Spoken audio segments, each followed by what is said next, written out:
Bom dia a todos. Demorou um pouquinho aqui para eu começar porque eu estava preparando a gravação da aula e meu computador é devagar.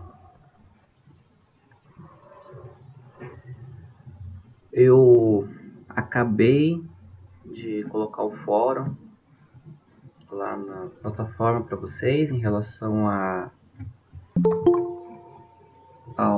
Descartes. Demorei para abrir porque a aula ficou muito maior do que eu imaginei, me deu mais trabalho para fazer. Como eu disse para vocês semana passada, eu falo de Descartes em 4 aulas, então é bastante conteúdo. Ainda tem que dar uns retoques lá, mas eu acho que o conteúdo que já tem já dá para vocês trabalharem com o fórum. Qualquer dúvida, vocês entrem em contato comigo que eu ajudo a resolver. Tá bem? Além do fórum do Descartes, vai ter só mais um fórum, porque está acabando já o módulo, né? Então o próximo fórum vai ser em relação ao conteúdo dessa matéria que eu vou dar hoje, tá bom? Desculpe aí o atraso em relação ao material, mas é que eu estou produzindo o material, né? Se eu pegasse pronto da internet, seria muito mais fácil, não é mesmo? Mas eu prefiro eu mesmo fazer, acho mais honesto, digamos assim.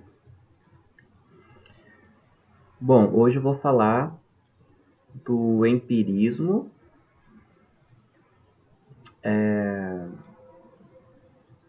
O Descartes, ele faz parte de uma corrente filosófica chamada de racionalismo. Esse foi um ponto que eu não destaquei nas outras aulas, mas o Descartes, ele é um dos precursores, ou ele é o precursor, né, o primeiro cara a enfatizar a razão no processo de conhecimento. Vamos lembrar aqui que na Idade Média, para os filósofos e teólogos, o conhecimento estava pautado na ideia de Deus. Então, quando eu conheço a Deus, obviamente, a partir da fé e a partir da revelação divina, que é a Bíblia, eu conheço a verdade. E o papel da razão, então, é explicar essa verdade. O papel fundamental da razão é confirmar essa verdade conhecida pela fé. Então, por isso que na Idade Média a razão ela tem um papel secundário, e quando a razão não consegue explicar essa verdade conhecida pela fé, o problema não é da fé, o problema é da razão, que é limitada devido ao fato de Adão e Eva terem pecado, e isso então corrompeu nossas faculdades do conhecimento, do livre-arbítrio dados por Deus. Na modernidade, com todos aqueles movimentos que eu falei para vocês, reforma protestante, humanismo, revolução científica, as bases do conhecimento, que no caso era Deus, começam a ser questionadas também. E aí o golpe de misericórdia, digamos assim, vai ser dado por Descartes, que vai dizer que Deus, ele não vai falar com essas palavras, né? Mas vai ficar implícito quando ele fala que é preciso rever todas as opiniões do passado. Então, o Descartes ele fala que o conhecimento não pode ser mais fundamentado em Deus, porque Deus é uma ideia duvidosa. Vejam bem, o Descartes não está dizendo que a crença em Deus ela é problemática ou duvidosa, mesmo porque Descartes era um católico praticante. O que o Descartes está dizendo é que a ideia de Deus apenas no âmbito da razão, ela é duvidosa. Então a gente não pode partir de Deus para falar acerca da verdade se a razão não tem certeza de que Deus existe. Então é preciso partir de uma ideia segura, ou nas palavras do Descartes, uma ideia sobre a qual não é possível ter dúvida alguma, e em cima dessa ideia construir todo o restante do conhecimento. Então essa primeira ideia, segundo Descartes, é a certeza da existência do eu, né? Eu penso, logo existo, porque é impossível duvidar da minha existência. E aí o Descartes começa então a demonstrar que todas as demais coisas existem, inclusive Deus, fundamentado na ideia de que eu existo, eu enquanto um ser pensante.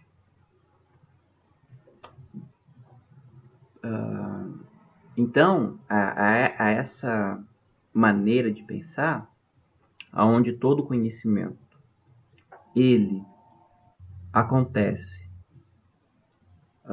no âmbito da razão, ele não se firma nos sentidos, ele não se firma na fé, não se firma na imaginação. O conhecimento da verdade, ele é fundamentado e é demonstrado pela razão. Todos os outros modos de conhecer, os sentidos, a fé, a imaginação, todos esses outros modos de conhecer, eles oferecem conhecimentos que são duvidosos. Por isso não é possível partir deles. Então a isso a gente chama de racionalismo. E uma ideia fundamental do racionalismo, e aí que é o ponto fraco dele, digamos assim, é a defesa de que existem ideias inatas. O que é ideias inatas? São ideias que já nascem com a gente. São ideias que a gente não aprende. São ideias que não... são ideias que nós já temos sem conhecer nada delas. Sem conhecer nada exterior a gente que corresponda a essas ideias. E aí um exemplo é o exemplo da ideia de perfeição. Nós temos uma ideia do que é perfeito. Se eu falo para vocês a palavra perfeito, vocês certamente compreendem o que eu estou dizendo. Só que se eu perguntar para vocês se vocês conhecem algo perfeito, certamente vocês vão dizer que não conhecem nada perfeito. E aí eu diria, mas se vocês não sabem, se vocês não conhecem nada que é perfeito, como é que vocês podem então saber o que é a ideia de perfeito? Né?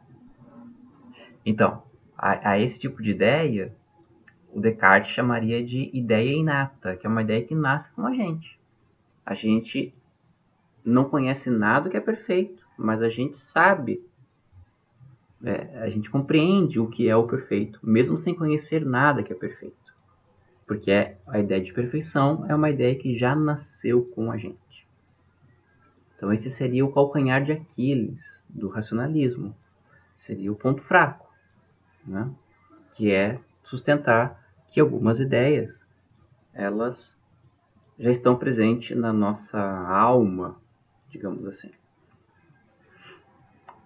Bom, e aí como crítica ao racionalismo, vai surgir uma outra corrente de pensamento que vai ser denominada de empirismo.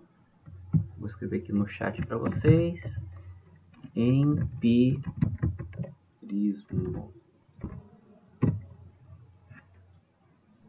Empirismo.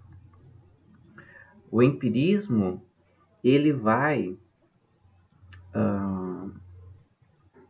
dar lugar de destaque aos sentidos ou à experiência. Experiência no sentido de experimentar, ao conhecimento. Se a base do racionalismo está nas ideias inatas, nas ideias que nascem com a gente, para o empirismo, a base do conhecimento está na experiência. Tudo que a gente conhece, ou tudo que a gente pode conhecer, vem da experiência. Certo? Aí que a gente chama, né, as ciências naturais e algumas das ciências exatas, digamos assim, de ciências empíricas, porque são todos conhecimentos que partem da experiência, da experimentação, da demonstração que é assim e não de outra maneira. E um dos grandes nomes do empirismo são dois, né? Do empirismo lá da época do Descartes, que é o Francis Bacon e o John Locke. Eu vou apresentar então a ideia do John Locke, que eu acho que é mais interessante assim do que a do Bacon. O John Locke, ele é o mesmo cara que vai ser chamado de o pai do liberalismo. O liberalismo aí que é tanto falado no Brasil, né, hoje em dia, o conservadorismo liberal, etc. e tal. Então, quem é o fundador do liberalismo é o John Locke. Esse cara aqui escreveu no chat.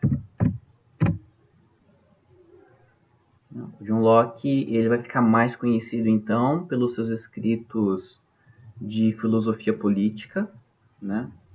Que é onde ele vai então defender a ideia de direito natural, né? e do Estado liberal, onde o Estado tem que ter, o papel do Estado é proteger os cidadãos, né? Defender a propriedade privada, basicamente. Mas isso a gente vai ver no terceiro ano, em filosofia política. Mas uma outra faceta do Locke também é a de filósofo da teoria do conhecimento. E ele então vai ser um dos formuladores do empirismo. O que o John Locke vai dizer? Que todo o nosso conhecimento ele vem da experiência, daquilo que nós experimentamos. Tá? Então, por exemplo, eu sei que essa caneta ela é dura porque eu estou pegando nela, né? Estou sentindo ela. Eu sei que esse plástico aqui é mole porque eu estou vendo, eu estou entortando o plástico. Tá? Eu sei que o fogo é quente porque eu coloco a mão nele e queima. Eu sei que o gelo é gelado porque eu coloco a mão e sinto ele gelado, né? Então, é assim, tá? Então, a fonte primária do conhecimento, segundo Locke, é a experiência. O Descartes, por sua vez, ele dizia que a gente não pode confiar nos sentidos para falar sobre a verdade, porque os nossos sentidos nos enganam. A gente não tem nem certeza se está acordado ou se está dormindo, segundo Descartes. Não é possível afirmar essa certeza, né, de que eu agora estou acordado. Eu posso estar num sonho, ou você, aí do outro lado, pode estar sonhando, ou tendo um pesadelo, né? Não sei como é que você tem a relação com os estudos. Mas eu ainda há pouco, né? Acordei ainda há pouco e eu estava sonhando que eu estava na Inglaterra. Eu larguei tudo e tinha ido para a Inglaterra. E aí eu acordei assustado. Eu acordei assustado porque eu não estava achando o meu passaporte. Eu encontrei um amigo meu que mora na Inglaterra, e aí ele falou quando é que eu ia embora. Aí eu disse, deixa eu olhar no meu passaporte. Então eu abri minha mochila, e aí eu não estava encontrando o meu passaporte, e eu lembrei que eu não peguei o passaporte porque eu saí correndo, que eu ia perder o voo. E aí, né, tava naquele nervosismo, no sonho de procurar o passaporte, pensei, meu Deus, como é que tá meu passaporte? Não vou conseguir voltar pro Brasil porque tô sem passaporte, não vou me deixar embarcar. E aí eu acordei. Mas eu acordei assustado, né, por conta do passaporte.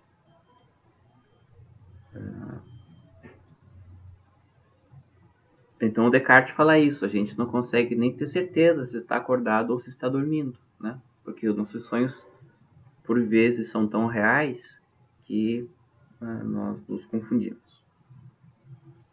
Então o Descartes não dá crédito para os sentidos. O Locke fala o seguinte: bom, é claro que os sentidos, a princípio, não dão conhecimento seguro, isso é óbvio, isso é muito claro. Mesmo porque, além dos nossos próprios sentidos experimentarem o mundo de maneira diversa, então hoje eu posso gostar de sorvete de morango e amanhã posso não gostar mais, porque, né, o sabor é diferente. E também as pessoas experimentam o mundo de maneira diferente. É claro que os sentidos não nos dão, num primeiro momento, um conhecimento seguro, um conhecimento com certeza. Porém, é a partir dos sentidos que nós temos o conhecimento das coisas. Não há outro lugar da onde vem o conhecimento. E aí o John Locke ele fala de dois tipos de ideias que nós temos. O que ele chama de ideias adventícias, que são as ideias que vêm, e as ideias imaginativas. Então, as ideias adventícias, elas vêm a partir dos sentidos. Eu vejo, eu ouço, eu toco, eu experimento, e aí eu conheço. Então é uma ideia adventícia que vem. E as ideias imaginativas são aquelas que eu imagino. Então, por exemplo, cavalo. Eu conheço o cavalo porque eu vejo o cavalo. Certo? Eu vou lá e vejo o cavalo. Essa é uma ideia adventícia. Aí eu conheço o cavalo, eu conheço os pássaros, eu conheço, sei lá, conheço várias coisas. E aí eu conheço o boi. E aí, esses vários conhecimentos que eu tenho, depois de ver, na minha cabeça, eu junto tudo isso e crio a ideia de um unicórnio. Então, o unicórnio, ele tem o formato de cavalo, ele tem lá o chifre do boi, que não é o chifre do boi, é o chifre mais bonito, né, do unicórnio. Em alguns casos, o unicórnio voa, né, voa e deixa um rastro de arco-íris atrás dele. Bom, essa o John Locke vai dizer que é uma ideia imaginativa, porque é uma ideia que nós temos a partir da nossa imaginação, certo? Então, tem as ideias adventícias, que são aquelas ideias que vêm pelos sentidos, e as ideias imaginativas, que surgem somente dentro da nossa cabeça a partir de elementos que nós já conhecemos. Vejam bem, a gente só consegue imaginar a partir daquilo que a gente já conhece. Nós não conseguimos imaginar ou criar coisas que não tenham relação com nada. Vocês podem pensar isso, né, quando a gente fala de extraterrestres. Vocês podem perceber que os extraterrestres, eles sempre têm alguns elementos daquilo que a gente já conhece. Por mais feios que a gente consiga pintar um extraterrestre, mas ele sempre vai ter alguma característica humana ou de algum animal terrestre. Pernas, pensamentos, olho, respira, né? Enfim, né? Sempre tem características humanas. Ou eles falam ou não. A gente não consegue pensar num extraterrestre que seja completamente novo em relação àquilo que a gente já conhece. Então a imaginação só existe a partir daquilo que eu já conheço. Tá? Então como é que é o processo de conhecimento para John Locke? Num primeiro momento a gente experimenta as coisas. Os sentidos, eles enviam, digamos assim, para nossa razão, os dados deste conhecimento. Então, no primeiro momento, nós temos a sensação. O que é a sensação? É sente. A gente sente as coisas. Então, eu sei que essa xícara é dura. Como é que eu sei? Por causa da sensação. Então, eu toquei na xícara, o meu sentido, né, o meu tato, enviou a informação para minha mente. Está registrado na minha mente esse dado. Com esse registro, tem um segundo momento, que aí entra o papel da razão. Que o Locke chama de reflexão, que é quando a minha mente pega os dados enviados pelos sentidos e começa, então, a fazer relações e universalizações. Então, se eu encontrar uma outra xícara igual a essa, eu não vou precisar encostar nela para saber que ela é dura. Porque o dado já está na minha mente. Se eu encontrar um prato desse mesmo material, eu não vou precisar tocar no prato para poder saber que o prato é duro. Certo? E isso acontece por quê? Porque o dado vindo da sensação ficou registrado na minha mente, e a minha mente, então, faz a relação entre as coisas. Então, o papel da razão é fazer relações a partir da reflexão. Mas o conhecimento primeiro, ele vem dos sentidos. Então, basicamente, essa é a ideia que sustenta o empirismo. A fonte do conhecimento não é a razão, como é para o racionalismo, fundamentado na ideia de conhecimento inato, de ideias que já nascem com a gente. A fonte do empirismo são as sensações. Mas as sensações não dão para a gente a certeza. A certeza, ela vem a partir da razão que processa, digamos assim, as informações vindas da sensação. Você pode perguntar, poxa vida, então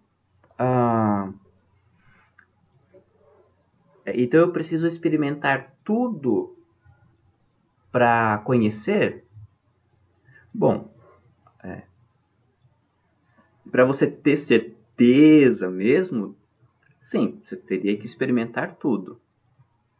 Porém, como não nos é possível experimentar tudo, e nem devemos experimentar tudo, a gente parte da ideia que as outras pessoas que experimentaram, elas estão nos falando a verdade a respeito das coisas. Vamos pegar aí um exemplo contemporâneo, que é aí o coronavírus, certo? Existe a polêmica no Brasil, e só no Brasil, a respeito da cloroquina. De que a cloroquina funciona como tratamento precoce, né?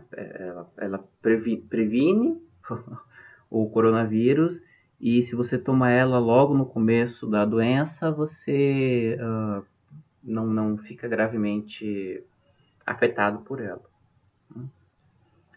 E aí, esse argumento da cloroquina, a favor da cloroquina, né, quem defende a cloroquina, fundamenta na sua experiência pessoal, de porque ela toma cloroquina e não ficou doente. Ou então ela conhece uma pessoa que tomou cloroquina e não ficou doente, ou então, quando teve a doença, não ficou muito ruim. Mas existe uma série de dados, de outros dados, que mostram que a cloroquina não tem efeito nenhum a respeito do coronavírus. Ela não funciona como remédio do coronavírus.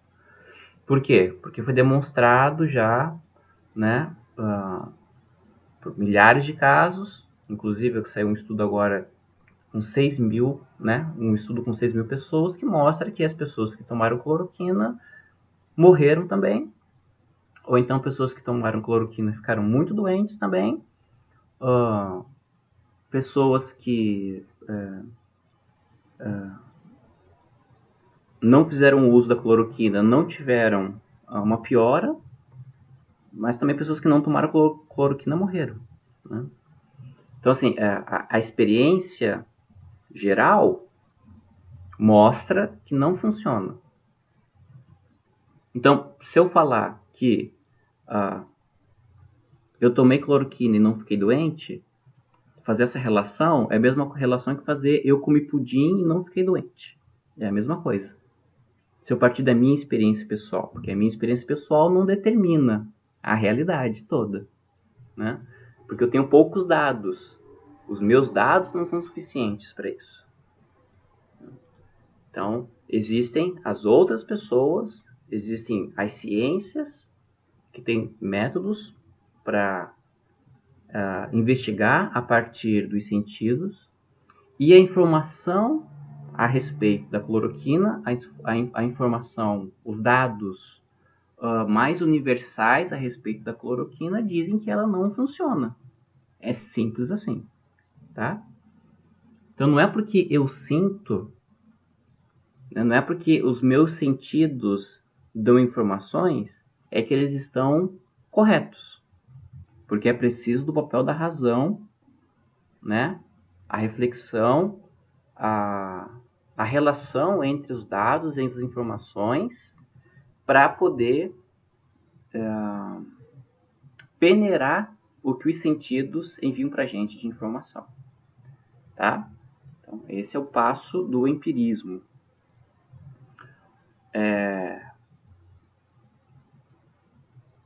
Então, assim, a gente não precisa experimentar as coisas. Você pode falar, Rafael, então, para eu saber se a droga faz mal ou não, se é verdade que a droga faz mal ou não, eu tenho que experimentar droga, então. Tenho que fumar crack, tenho que, sei lá, cheirar cocaína, fumar maconha, né? Já que você está dizendo que é só experimentando que a gente sabe. Então, não. Você não precisa experimentar. É o mesmo passo da cloroquina. Já existem dados universais que demonstram que o uso de drogas faz mal. Certo? Sejam elas lícitas ou ilícitas. A bebida, por exemplo, é uma droga lícita. Você não precisa encher a cara para saber que o álcool embebeda. Porque já existe uma longa tradição de pessoas que beberam muito e ficaram bêbadas. Você pode pensar assim, mas eu posso ser uma exceção. Então, não, né? Você não é uma exceção, porque os teus sentidos, o teu corpo funciona igual o corpo de todas as pessoas.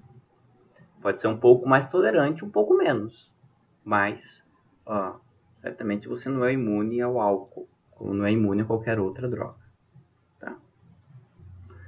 Então, o empirismo ele parte da experiência como fonte do conhecimento. No entanto, como não é possível que nós experimentemos tudo, então nós confiamos no conhecimento produzido pelas demais pessoas. Conhecimento esse oriundo da reflexão a partir dos dados dos sentidos. Certo?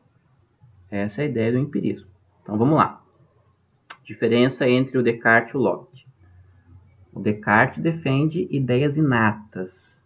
A verdade está naquele conhecimento que já está presente na nossa alma. Certo? E a partir dessas ideias, eu deduzo as verdades. Então, primeira verdade do Descartes, eu existo. Segunda verdade do Descartes, Deus existe. Mas eu sei que Deus existe porque eu sei que eu existo. Certo? Então, vou deduzindo a partir de uma verdade unicamente racional. Empirismo, Locke. O conhecimento oriundo dos sentidos. Os sentidos enviam dados para minha mente. Esses dados é o que ele chama de ideias adventícias, porque vêm de fora. Elas advêm. Essas ideias vão ficando guardadas na minha mente e a minha mente vai fazendo a relação entre essas informações. E a partir da relação, da reflexão, eu crio então as teorias. E as teorias, elas são indutivas. Porque eu parto... Não, desculpa, eu inverti.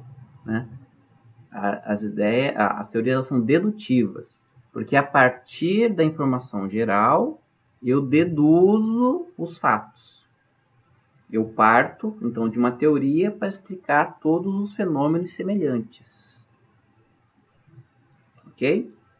Então, os sentidos mandam informação para a mente registra a informação, vai fazendo relação com outras informações e cria, então, as teorias para explicar. Diferentemente do Descartes, que defendia uma ideia absoluta, porque as ideias inatas, a razão, ela não consegue, a razão ela não encontra dúvida nenhuma a respeito delas. No empirismo, há um certo ceticismo, porque sempre pode surgir um dado novo que vai mudar a nossa teoria a respeito das coisas. Certo? Sempre pode surgir uma informação nova que vai afetar, então, os dados que nós temos na mente, e aí nós precisamos fazer, então, um novo processo de reflexão para poder chegar a um conhecimento. Então, a base do conhecimento é sempre os sentidos, e os sentidos eles sempre podem ter uma sensação nova ou perceber algo até então não percebido anteriormente, e aí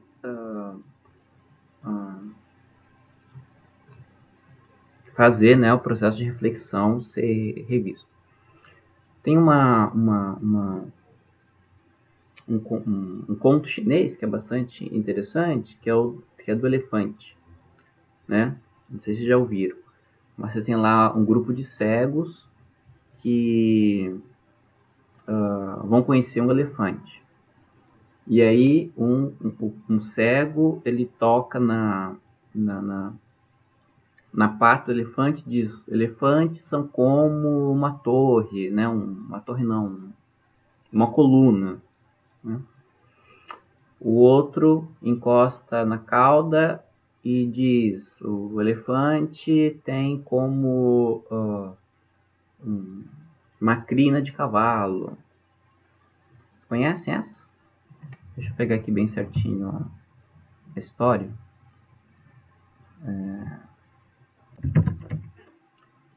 Elefante, cego, chinês. Vamos ver.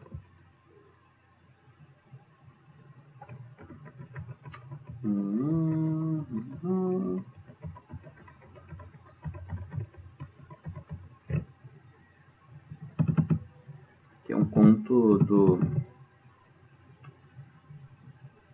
budismo, né? Que são os 7 homens sábios e o elefante.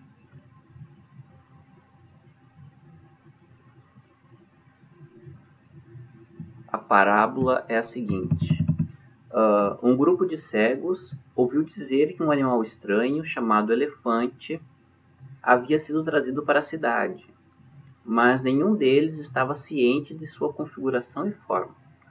Por curiosidade, eles disseram: precisamos inspecionar e conhecê-lo pelo toque, do qual somos capazes. Então eles o procuraram e, quando o encontraram, tentaram tateá-lo. No caso da primeira pessoa, cuja mão pousou na tromba, disse: este ser é como uma cobra. Para o outro, cuja mão chegou à orelha, parecia uma espécie de leque.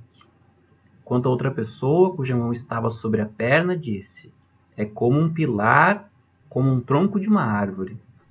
O cego que colocou a mão de lado disse que o elefante é uma parede. O outro que sentiu o rabo descreveu como uma corda. O último sentiu sua presa, afirmando que o elefante é aquilo que é duro, liso e como uma lança. Né? Então é isso. Conhecer pelos sentidos é isso. A gente vai tocando uma parte da realidade, uma parte das coisas que existem. Mas, quando a gente junta todas as partes, a gente vai ter então uma ideia do todo.